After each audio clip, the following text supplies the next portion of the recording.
Welcome back students. हम लोग Bihar board का पेपर डिस्कस कर रहे थे और इसका पूरा एनालिसिस कर रहे थे और इसमें ऑब्जेक्टिव क्वेश्चंस जो कि 70 सवाल थे वो हम सॉल्व कर चुके हैं 70 क्वेश्चंस। और अब बारी है सब्जेक्टिव क्वेश्चंस की यानी सैद्धांतिक प्रश्न की। तो सैद्धांतिक प्रश्न का भी एनालिसिस खत्म करके पूरे पेपर का एनालिसिस कंप्लीट करते हैं। So let's start the section B, short answer type questions. तो प्रश्न संख्या 1 से 20 तक लघु उत्तरीय प्रश्न है, किन्हीं 10 प्रश्नों का उत्तर दें। 20 में से 10 प्रश्नों का उत्तर देना है। पहला है समविभव तल से आप क्या समझते हैं? What do you mean by equipotential surface? तो जो इक्विपोटेंशियल सरफेस होती है वो सरफेस जिस पर पोटेंशियल सेम रहता है या दो पॉइंट्स के बीच पोटेंशियल डिफरेंस जीरो रहता है उसको हम बोलते हैं इक्विपोटेंशियल सरफेस। तो इसको हम रखेंगे थ्योरी वाली कैटेगरी में। तो 2 नंबर थ्योरेटिकल पार्ट से इलेक्ट्रोस्टैटिक्स में, तो मैं यहां लिखूंगा +2।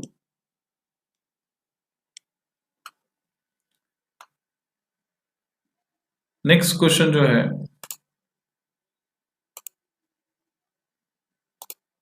वो है स्थिर विद्युत के गॉस प्रमेय को लिखें। Right Gauss theorem of electrostatics. बच्चों ये हर साल आता है क्वेश्चन। सो ये भी थ्योरी का है और ये इलेक्ट्रोस्टैटिक्स से है। So again +2। इसके बाद धारा के ऊष्मीय प्रभाव के जूल के नियमों को लिखें।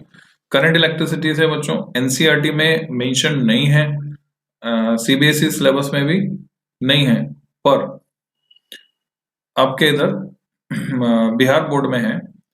तो write Joule's law of heating effect of current according to it H = I²RT, उसको स्टेप बाय स्टेप हमें लिखना होता है। तो करंट इलेक्ट्रिसिटी से 2 नंबर का थियोरेटिकल पार्ट +2। नेक्स्ट है प्रत्यावर्ती धारा के औसत मान को समझाएं। Explain average value of N alternating current. तो एक्सप्लेन करना है, फिर ये थियोरेटिकल पार्ट है, ये एसी से है। तो एसी से थ्योरी में 2 mark.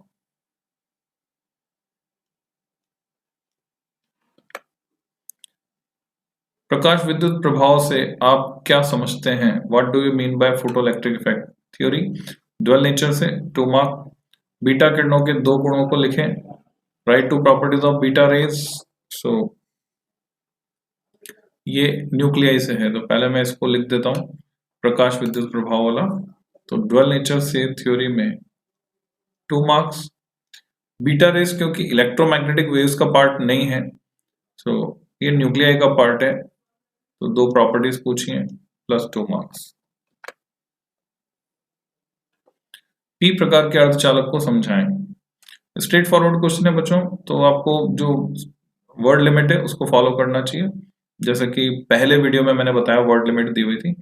Explain P type of semiconductor. जब हम डोपिंग करके ट्राइवेलेंट इम्प्योरिटी मिलाते हैं, जैसे एल्यूमिनियम है, बिस्मथ है, एंटीमनी नहीं है, एल्यूमिनियम बिस्मथ, तो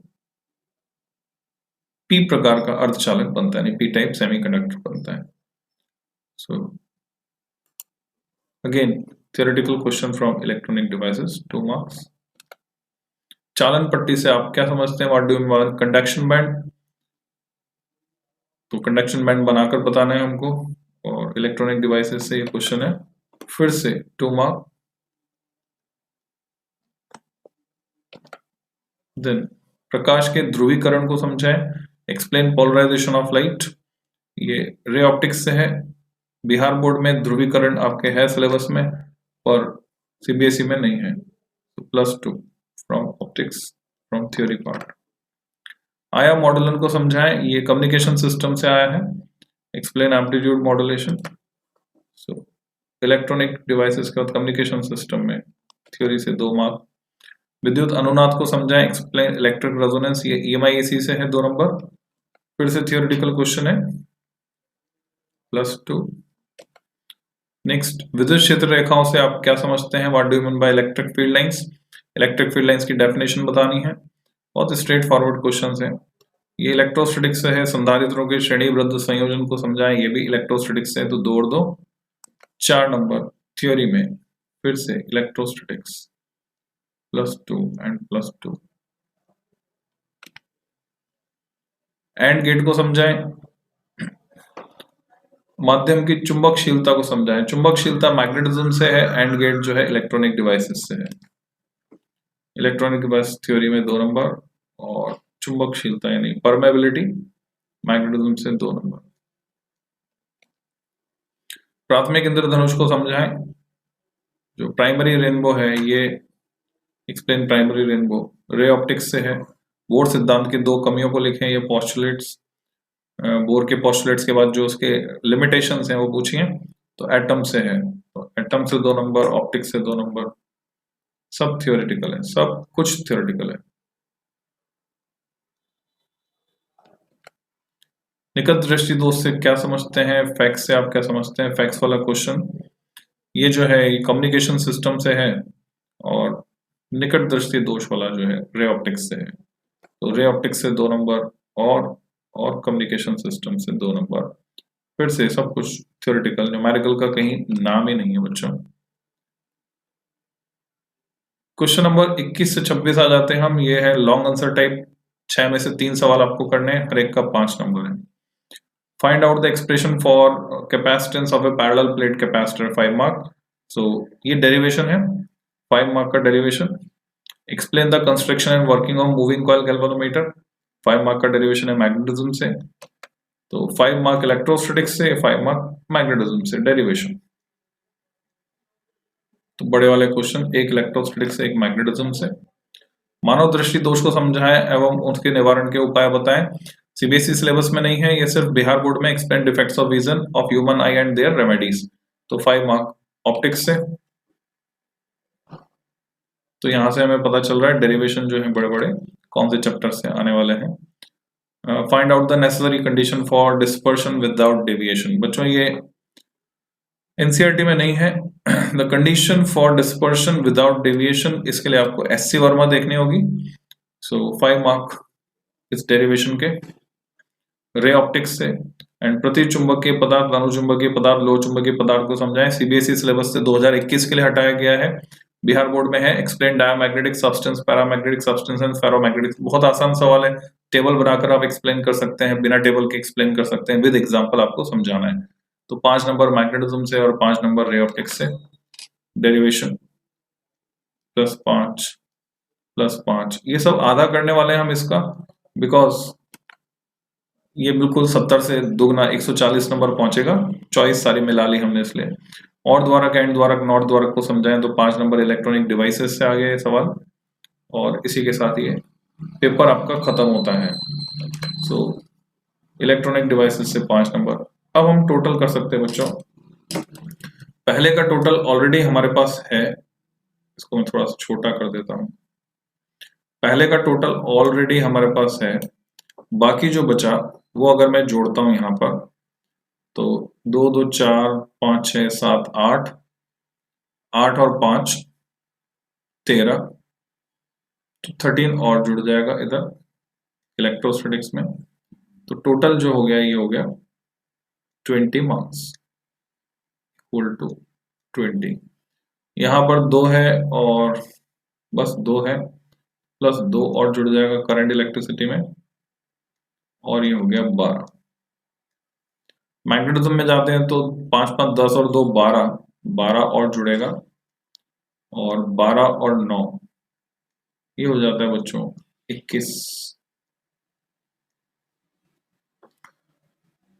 ईएमआई एंड एसी में जाते हैं तो 4 और जुड़ता है, और ये हो जाता है 8। ईएमडब्ल्यू में जाते हैं तो एक ही रह गया, ये कुछ भी नहीं जुड़ा है। ऑप्टिक्स में गए तो 5 5 10 और 6 इधर, 16 नंबर और जुड़ जाते हैं, और ये हो जाता है 36। ड्वेल नेचर में जाते हैं तो 2 नंबर और जुड़कर ये बनता है 7। एटम्स एंड न्यूक्लियर में 2 और 2 4 जुड़कर बनता है 11। इलेक्ट्रॉनिक डिवाइसेस में 6 नंबर और 5 नंबर, 11 नंबर जुड़कर ये बन जाता है 17। और कम्युनिकेशन में 4 नंबर और जुड़कर ये बन जाता है 5। अभी अगर मैं इन सब का टोटल कर लेता हूँ, इनका भी और इधर भी जोड़ देते हैं। थ्योरी में और कितने जुड़ गए? 8 नंबर इलेक्ट्रोस्टैटिक्स में जुड़ गए,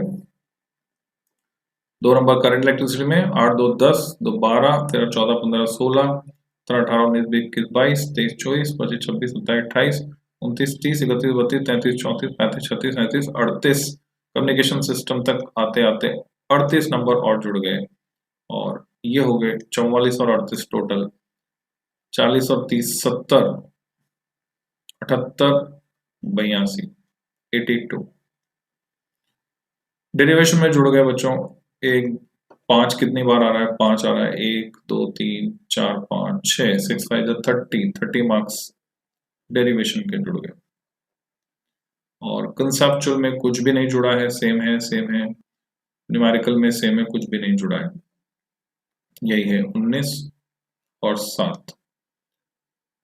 तो अभी यहां मैं टोटल करूंगा तो 20 30 32, 20 30 32 और 20 52 53, 53 के बाद 8 और जोड़ लेते हैं उसमें, 53 प्लस 8 61, 62,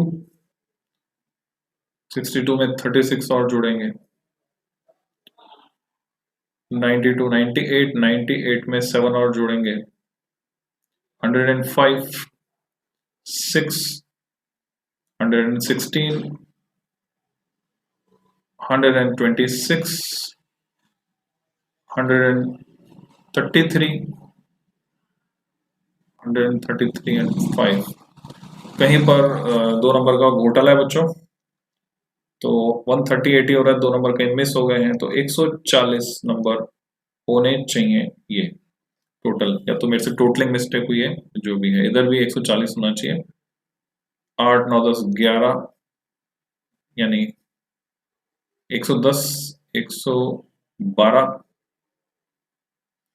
112 के बाद ये 10 यहाँ, 122 और 9, 131 और 138, इधर भी 138 आ रहे हैं, यानी 2 नंबर का कोई क्वेश्चन कहीं छूट गया मेरे से, सो कुल मिला के 2 नंबर कहीं मिस हुए हैं। तो 138 आ रहा है, तो इधर से 140 आना चाहिए, ऊपर से 140 टोटल आना चाहिए। कुल मिलाकर कंक्लूजन ये है बच्चों इस पूरे डिस्कशन का कि बिहार बोर्ड में जो क्वेश्चन आते हैं, चाहे कोई कुछ भी कहे, आपका जो मॉडल टेस्ट पेपर है, चाहे आपके दूसरे अध्यापक कुछ कह रहे हैं या सीनियर्स कुछ कह रहे हैं या और कुछ, जो आपका मॉडल टेस्ट पेपर है वो क्या कह रहा है वो साफ है, आपके पेपर में 70 में से 82 का आधा मैं कर दूं, 82 का आधा कर दूं तो 41 नंबर की थ्योरी आएगी, 41 नंबर की थ्योरी ये आएगी, थ्योरेटिकल होंगे क्वेश्चन, 70 में से 41 नंबर के क्वेश्चन। डेरिवेशन जो होंगे बच्चों वो सिर्फ 15 नंबर के होंगे, है ना, डेरिवेशन 15 नंबर के। और वो जो 2 नंबर का फेयर आ रहा था उसको मैं यहाँ पे अगर शामिल करूं तो मैं इसको 42 कर देता हूँ, 42 थ्योरी में 50 नंबर के डेरिवेशन, 19 नंबर का कंसेप्चुअल कंटेंट है, 19 नंबर का कंसेप्चुअल, बहुत ही कम है कंसेप्चुअल कंटेंट भी देखा जाए तो, कंसेप्ट जो पूछे जाएंगे।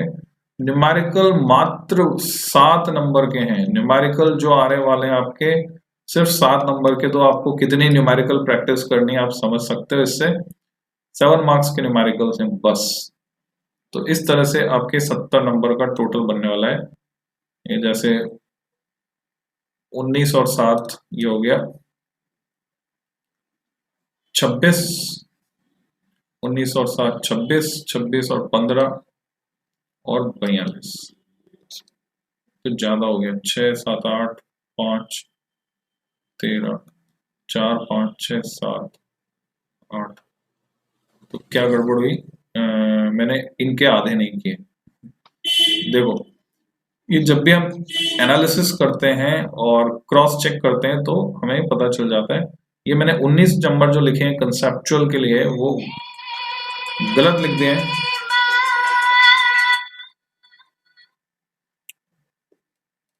यहां पर आएगा सिर्फ और सिर्फ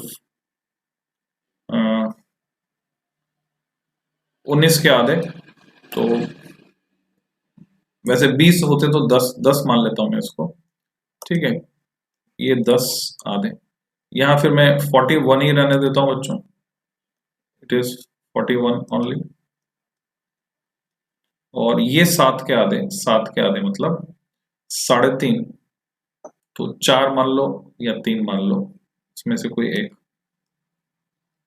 न्यूमेरिकल ज्यादा से ज्यादा 4 नंबर की, तो ये सच्चाई है बिहार बोर्ड के पेपर की। तो 10 और 4 14, 14 और 41 प्लस 15 ये मिला के हो गए 70 आपके, 50 60 70। ये सच्चाई है बिहार बोर्ड के पेपर की। 4 नंबर के न्यूमेरिकल, 10 नंबर के कंसेप्चुअल, 15 नंबर के डेरिवेशन, 41 नंबर की theory. So you can prepare accordingly. तो यहाँ पे मैं खत्म करता हूँ बच्चों इस वीडियो को, फिर मिलेंगे। आपके रिजल्ट्स, आपके जो पेपर हो जाए उसके बाद आप जरूर शेयर कीजिए अपना पेपर, मैं सॉल्यूशन करके उसको अपलोड करूंगा सॉल्व करके, तो आप अपने मार्क्स लगा पाएंगे। All the best for your exams, आपके एग्जाम बहुत अच्छे हों, ये मेरी शुभकामनाएं आप सभी को। और आपने देखा ही कि पेपर बड़ा आसान आने वाला है, तो मस्ती से आप तैयारी में जुट जाएं। All the best.